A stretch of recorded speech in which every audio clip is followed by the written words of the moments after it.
Hello learners, welcome to study solution technical institute. আজকের ভিডিওতে আমরা তোমাদের জন্য নিয়ে এসেছি একটা নতুন টপিক।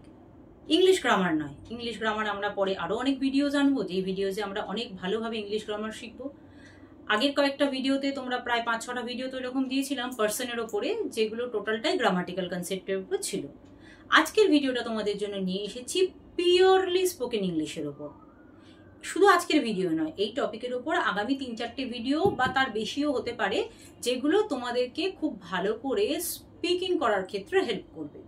ঠিক আছে, আজকে যে টপিকটা আছে সেখানে আমরা দুটো ওয়ার্ড চুজ করে পড়াশোনা করব। দুটো ওয়ার্ড, সেই দুটো ওয়ার্ড দেখতে শুনতে অ্যালাইক হলেও দে আর ভেরি মাচ ডিফারেন্ট। দুটো ওয়ার্ড কি কি? একটা হচ্ছে লেট আর একটা হচ্ছে লেটস। লেট আর লেটস, তো এটা অনেকের ক্ষেত্রে কিন্তু খুব কনফিউজিং জায়গায় থাকে যে দুটো হয়তো মোরারলেস একই জায়গায় ব্যবহার করা হয় বা একই রকম সেন্টেন্সের ক্ষেত্রে আমরা ব্যবহার করে থাকি, কিন্তু এটা কিন্তু একদমই তা নয়। আজকের ভিডিওতে আমরা শিখব যে কোথায় কোথায় লেট ব্যবহার করা হবে, কোথায় লেটস ব্যবহার করা হবে এবং কোন কোন সেন্সে ব্যবহার করা হবে। পরবর্তী এরকম আরো ভিডিওস আসবে যেখানে আমরা প্রচুর ট্রান্সলেশন বেঙ্গলি টু ইংলিশ শিখবো, যেখানে পজিটিভ ফর্ম থাকবে, যেমন ধরো পজিটিভে কোনো সেন্সে কথা বলা হচ্ছে সেটাকে কনভার্ট করা ইংলিশে, নেগেটিভেও থাকবে এবং ইন্টারোগেটিভ মানে কাউকে কোনো প্রশ্ন করা হলো সেটারও। এই সব কটা জিনিসই আমরা লেট দিয়ে আর লেটস দুটো দিয়েই শিখবো। ঠিক আছে, তো চলো আজকের ভিডিওটা তাহলে আমরা স্টার্ট করছি।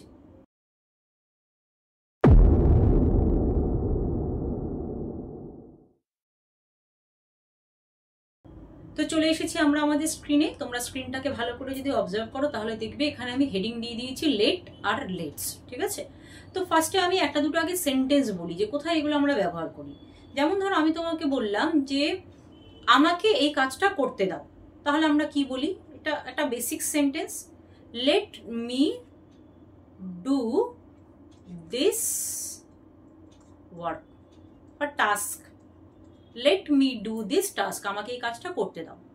ঠিক আছে, তাই এটা আমি কি করলাম? কারোর কাছে একটা পারমিশন চাইছি যে প্লিজ আমাকে এই কাজটা একটু করতে দাও। তো এখানে যদি আমি প্লিজ কথাটা জুড়ে দিই তাহলে সেটা আবার একটা রিকোয়েস্ট হয়ে যাবে। বা ধরো আমি বললাম let's go for a walk, চলো হাঁটতে যাই। ঠিক আছে, এটা আমি কি করছি? কাউকে সাজেশন দিচ্ছি যে চলো একটু গিয়ে হেঁটে আসি। তো এখানেই দেখো আমি দুটো এক্সাম্পল দিলাম, যেখানে একটাতে আমি ইউজ করেছি লেট আর একটাতে আমি ইউজ করেছি লেটস। ওকে, তো কখন আমি লেট কেন করলাম আর এখানে আমি লেটস কেন করলাম সেটা অবশ্যই আমি দেখাবো।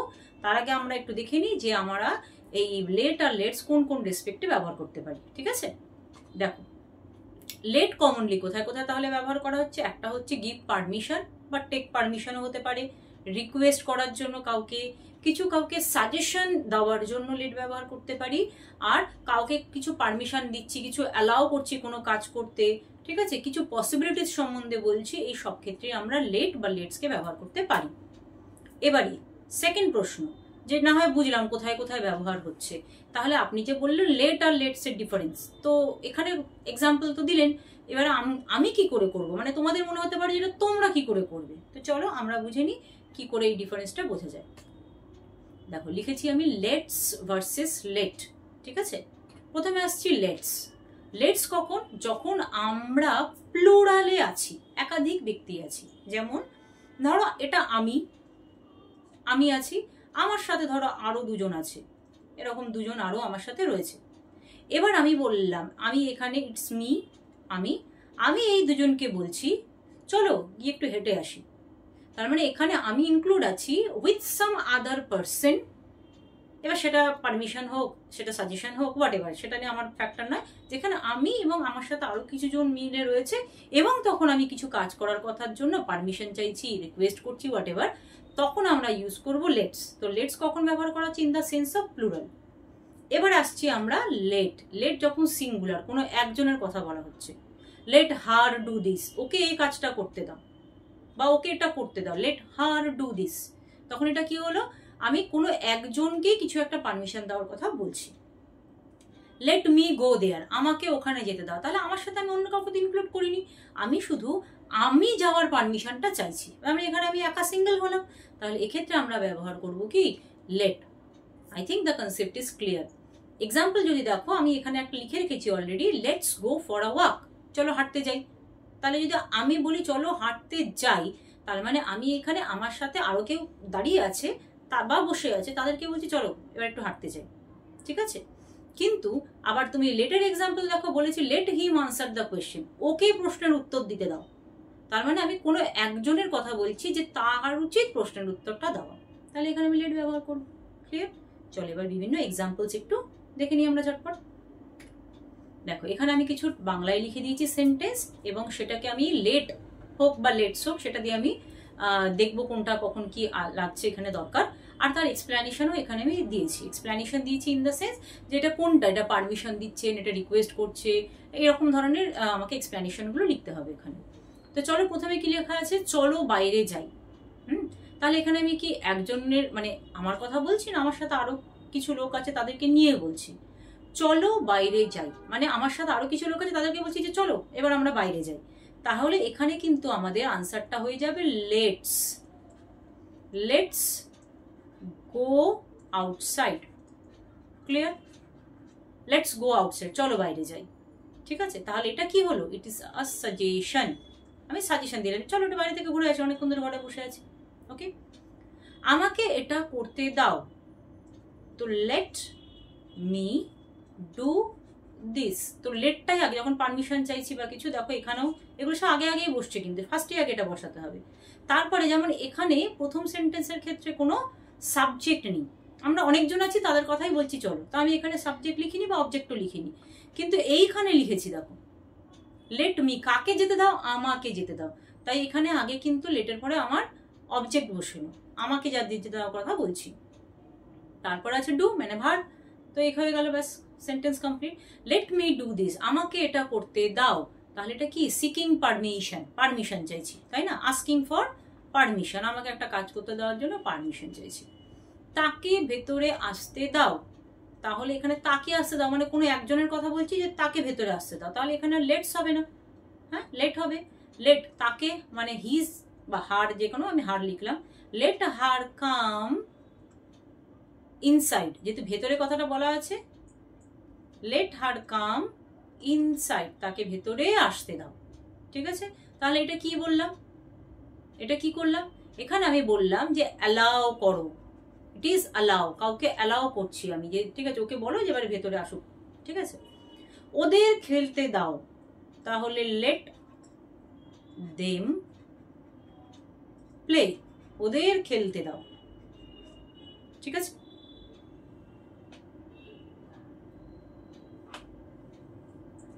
এটা কি হলো, এটাও হচ্ছে অ্যালাউ করো, ওদেরকে কিছু অ্যালাউ করো, ঠিক আছে। এবার তোমাদের এখানে মনে হতে পারে যে এখানে তো প্লুরাল ছিল, তাহলে আমরা এখানে কেন লেটস লিখলাম না। এখানে লেটস এই কারণে লিখলাম না, কারণ এই যে প্লুরাল ফর্মটা তার মধ্যে আমি কোথাও নেই, আছে কি, আমি বললাম তাদের খেলতে দাও, আমি যদি বলতাম আমাদের খেলতে দাও তাহলে তার মধ্যে আমি ইনভলভড, তখন কিন্তু লেটস হতো, লেটস আস প্লে। ওকে, কিন্তু এখানে তাদের কথা বলেছি, সেই তাদের মধ্যে প্লুরাল হলেও আমি নেই, তো এই জন্য এখানে আমাদের আসছে না, ঠিক আছে। চলো পরের পার্টে চলে যাই। এখানেও আমরা অ্যালাউ করলাম তাহলে কাউকে, বা গিভিং পারমিশনও কিন্তু এটা একই ব্যাপার হবে, হ্যাঁ, এখানে অ্যালাউ এর জায়গায় আমরা গিভিং পারমিশনও বলতে পারি এই পার্টিকুলার কেসে আর কি। চলো পরের স্লাইডে যাই, চলো সিনেমা দেখি। তাহলে এখানে এই যে আমি বললাম চলো সিনেমা দেখি, তার মানে এখানে কাউকে বলছি যে সিনেমা দেখতে যাওয়ার কথা, কিন্তু সেই তাদের মধ্যে আমিও তো আছি, আমিও তো যাবো সিনেমাটা দেখতে। চলো সিনেমা দেখি মানে কি, যে আমি যার সাথে সিনেমা দেখতে যেতে চাইছি বা যাদের সাথে যাই মানে যেতে চাইছি তার মধ্যে আমিও ইনক্লুড আছি, তো সেই কারণেই চলো সিনেমা দেখি এখানে কিন্তু আমার আসবে লেটস, লেটস গো, চলো যাই কিসের জন্য, ফর আ মুভি, সিনেমা দেখে আসি, let's go for a movie, ঠিক আছে। এটা কি, এটা একটা সাজেশন হতে পারে, চলো একটা সিনেমা দেখে আসি। ওকে একবার চেষ্টা করতে দাও, তার মানে এখানে যেহেতু একজনের কথা বলা হচ্ছে এবং সে একজন আমি নই, অন্য কেউ, তো এখানে আমি কি লিখবো, লেট হিম লিখতে পারি, হার লিখতে পারি, what ever, late him try, তাকে চেষ্টা করতে দাও, একবার বলেছে ফর ওয়ান্স লিখে দিই, let him try for once বা let her try for once, এরকম আমরা লিখতে পারি, ঠিক আছে। তাহলে এটা আমি কি করছি, এটা আমি রিকোয়েস্ট করছি, এখানে, হ্যাঁ ওকে একবার চেষ্টা করতে দাও না। এরকম টাইপের যদি আমি সেন্সে কথাটা বলি তাহলে এটা একটা রিকোয়েস্টই দাঁড়াচ্ছে। ও আমাকে যেতে দেয় না, এখানে নেগেশন চলে এলো কিন্তু, ঠিক আছে? ও আমাকে যেতে দেয় না, তাহলে এটার ক্ষেত্রে কি হবে? হি, এখানে দেখো একটু আলাদা হচ্ছে ফরমেশনটা, he doesn't let me go, he doesn't let me go. সে আমাকে যেতে দেয় না, এখানে দুটো বিষয় আছে, একটা হচ্ছে সে আর একটা হচ্ছে আমি, একটা নেই কিন্তু। তাই এখানে হি ডাজন্ট মানে সে দেয় না, এটা একটা নর্মাল টেন্সে সেন্টেন্সে হয়ে গেল, যেটা আমরা তোমার হচ্ছে সিম্পল প্রেজেন্ট টেন্সে পড়বো যখন পড়বো। তো সে যেহেতু আমাকে দিচ্ছে না, হি ডাজন্ট কি দিচ্ছে না? আমাকে যেতে দিচ্ছে না। তো আমাকে যেতে দেওয়া ইংরেজি কি? লেট মি গো। তাই হলে এখানে নেগেশন ফর্মে হলো হি doesn't let me go. Negation আমরা যখন পরে আরো প্র্যাকটিস করব তখন এই কনসেপ্টটা আরো ভালো করে ক্লিয়ার হবে। এখন এখানে শুধু দেখালাম যে লেট আমরা কোথায় ব্যবহার করি এবং নেগেশনও কি করে এটার ব্যবহার হয়। ওকে, তাহলে এটা কি হয়ে গেল? এটা অ্যালাউ হলো বাট নেগেশন ফর্মে। তার মানে এটা কি করা হলো? ডিনাই করা হলো। ডিনাই, কি ডিনাই করা হচ্ছে? অ্যালাওয়েন্স। অ্যালাউটাকে ডিনাই করা হচ্ছে, আমি অ্যালাউ করাটাকে না করে দিলাম, ঠিক আছে? চলো পড়া শুরু করি। তাহলে এই যে চলো পড়া শুরু করি, এর মধ্যে আমি আছি না নেই? চলো পড়া শুরু করির মধ্যে আমি অবশ্যই ইনভলভ আছি, মানে আমি বলছি তোমরাও করো, চলো আমিও করি, আমি ইনভলভ আছি। তখন এখানে হয়ে যাবে let's. Okay, let's start reading লিখতে পারি, স্টাডি লিখতে পারি, নো ইস্যু। চলো পড়া শুরু করি, লেট স্টার্ট রিডিং বা লেট স্টার্ট স্টাডি। তো এখানে আমরা কি করলাম? এখানে আমরা সাজেশন দিলাম। ওকে, তো আশা করি এই ভিডিওর মাধ্যমে তোমাদেরকে আমি অন্তত লেট আর লেটস এই দুটো ওয়ার্ডের ডিফারেন্স কি, কোথায় কখন ইউজ করতে হয়, এবং এই যে লেট ব্যবহার করার বিভিন্ন পদ্ধতি, কোথাও সাজেশন, কোথাও পারমিশন, কোথাও অ্যালাউ, কোথাও রিকোয়েস্ট, এই জায়গাগুলোতে কি করে ব্যবহার করতে হয় সেটাও বোঝাতে পেরেছি। ঠিক আছে, পরবর্তী ভিডিওতে তোমাদের জন্য নিয়ে আসবো পজিটিভ সেন্সে আমরা কি করে সেন্টেন্সকে লেট বা লেটস দিয়ে ব্যবহার করতে পারি, তার প্রচুর এক্সাম্পল, মানে বাংলা থেকে ইংলিশ ট্রান্সলেশন। ওকে, তাহলে সেই ভিডিওটা দেখতে হলে কিন্তু অবশ্যই চ্যানেলকে সাবস্ক্রাইব করে নিতে হবে। আর এই ভিডিওটি যদি ভালো লেগে থাকে তাহলে অবশ্যই ভিডিওটিকে লাইক করে দেবে। কমেন্ট সেকশনে লিখতে পারো যদি তোমাদের এই নিয়ে কোনো প্রশ্ন থেকে থাকে তো। ঠিক আছে, দেখা হচ্ছে পরের একটি খুব সুন্দর ভিডিওতে। ততক্ষণ পর্যন্ত টাটা।